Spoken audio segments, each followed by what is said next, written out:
Il est 18h, installez-vous confortablement. On espère que vous aurez passé une excellente journée. Nous allons, nous, essayer de vous permettre de préparer correctement votre week-end avec nos invités parce qu'il y a pas mal d'actualités, comme une grande exposition sur la guerre 14-18 en ce moment au couvent de Cluny. Et son instigateur est venu nous en parler ce soir. Il nous donne rendez-vous jusqu'au 14 novembre prochain. Il s'agit de vous, Jean-Luc Demange. Bonsoir, Jean-Luc. Bonsoir. Donc, c'est une exposition sur la Grande Guerre, la guerre 14-18, qui est ouverte tout public demain, samedi, dimanche et pendant toutes les vacances scolaires. D'accord. Les jours de scolarité étant réservés uniquement aux scolaires. On en parle tout à l'heure avec vous. Merci en tout cas de votre présence et vous n'êtes pas venu les mains vides. Grand format, c'est maintenant.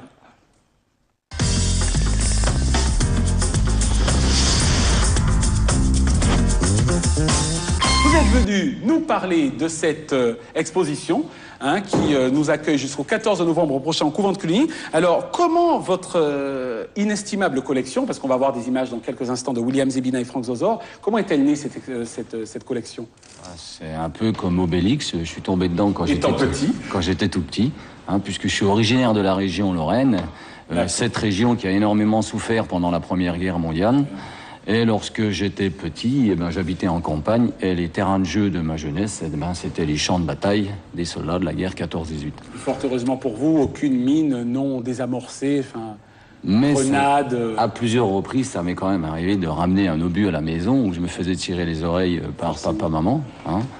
Et à plusieurs reprises, donc, dans les champs et dans les bois, je découvrais des casques, des vieilles baïonnettes, des cartouches. Donc, en fait, vous êtes en train de nous dire que certains des objets que vous possédez, vous les avez eus dès petits. Dès mon plus jeune âge. D'accord. Voilà. Et donc, par la suite, à force d'en récolter au fur et à mesure, vous vous êtes dit, mais pourquoi ne pas tout simplement... Voilà. Après, en métropole, il y a beaucoup de vides-greniers, de brocantes. C'est un peu en avoir un peu en Martinique, maintenant.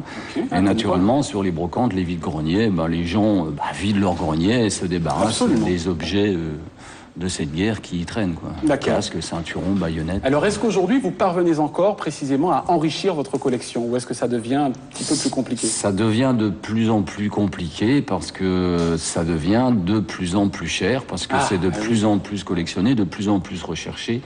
Et par le biais d'Internet, les tarifs ont explosé. D'accord, et oui, malheureusement. On va prendre un cas simple, on va découvrir ce magnifique fusil... sous les caméras de Joby Léger, une pièce comme celle-ci aujourd'hui, on n'est pas là pour parler prix, mais mine de rien, c'est vrai que c'est quand même bien de pouvoir estimer. Une pièce comme ça aujourd'hui coûte jusqu'à combien? Enfin, on va la découvrir tout à l'heure, parce que là, il y a des images de votre exposition. Là, on est directement au couvent de Cluny, c'est bien ça. Donc, c'est ce que vos visiteurs peuvent actuellement découvrir. Exact. On est bien d'accord. Vous avez combien de pièces aujourd'hui en présentation sur cette expo? Si je commence à détailler le nombre de casques et de baïonnettes ou de gourdes ou de gamelles, je suis incapable de dire. Vous avez un millier de pièces? À peu près, ouais. Ça représente en volume 10 mètres cubes et en poids à peu près une tonne. Donc ça fait quand même pas mal de matériel. Vous avez même, il me semble, les gens pourront découvrir un fusil mitrailleur. Il y a du matériel lourd. Il y a 2 mitrailleuses lourdes, il y a un gros fusil anti-char. Il y a 3 fusils mitrailleurs. On découvre les pièces. Pas mal de fusils. Il y a une trentaine d'armes en tout. Magnifique. Il y a 14 mannequins entièrement équipés et des milliers de pièces d'équipements, d'uniformes, des médailles, des affiches d'époque, et énormément de photos pour agrémenter l'exposition. Karine, je vais vous poser une question. C'est un casque, j'ai l'impression. Donc, il a pris une balle, là. Voilà, tout à fait. Donc, c'est le casque de l'armée française qu'il va porter à partir de 1900. Oui, à partir de 1915. Parce qu'on l'a beaucoup oublié. Au début de la guerre, le soldat français porte un képi rouge, les posés là.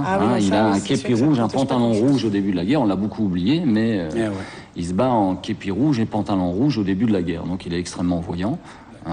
Et d'ailleurs, le soldat français sera le premier pendant cette guerre à avoir déjà un casque de protection, entre guillemets, mais qui n'assure pas vraiment une grosse protection, parce que, vous voyez, celui-ci a été transpercé de part en part par une balle de mitrailleuse. Ça veut dire ce que ça veut dire. C'est pas la tête qui était à l'intérieur qui l'a arrêté. Exactement. Mais le casque assurait surtout une protection au niveau des projections de terre et de cailloux, parce que l'artillerie a été énormément utilisée pendant cette période. Et qu'est-ce que c'est qu'un obus? C'est pour schématiser une pièce métallique qui arrive dans le sol, qui explose, et qui, en explosant, va creuser un cratère plus ou moins gros en fonction de son calibre et va projeter énormément de terre et de cailloux. Il y avait énormément de soldats tués, blessés, avec ses projections de terre et de cailloux. Donc là, de ce côté-là, le casque assurait une bonne protection pour ça. Mais pour les balles, non. Si elle arrivait un peu sur le côté, elle arrivait un peu à ricocher, mais de face, elle traversait de part en part. C'était fatal, oui.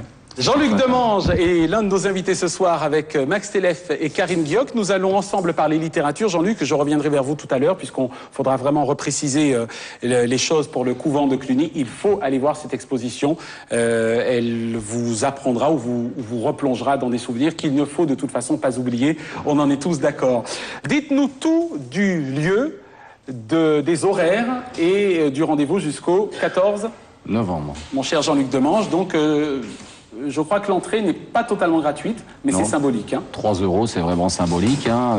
Une exposition sur la Grande Guerre, quelques chiffres, environ 10 mètres cubes, 1 tonne de matériel, hein, d'armes, d'uniformes, d'équipements. Il faut combien de temps pour la visiter, en gros? Une bonne demi-heure quand même? Une bonne heure. D'accord, d'accord. Merci beaucoup. Rendez-vous est donné donc au couvent de Cluny. Au couvent de Cluny, demain, samedi et dimanche, toutes les vacances scolaires. Et les jours pendant la classe, réservés uniquement aux scolaires. D'accord, merci beaucoup et encore merci également à William Zebina et à Franck Zozor pour leurs images.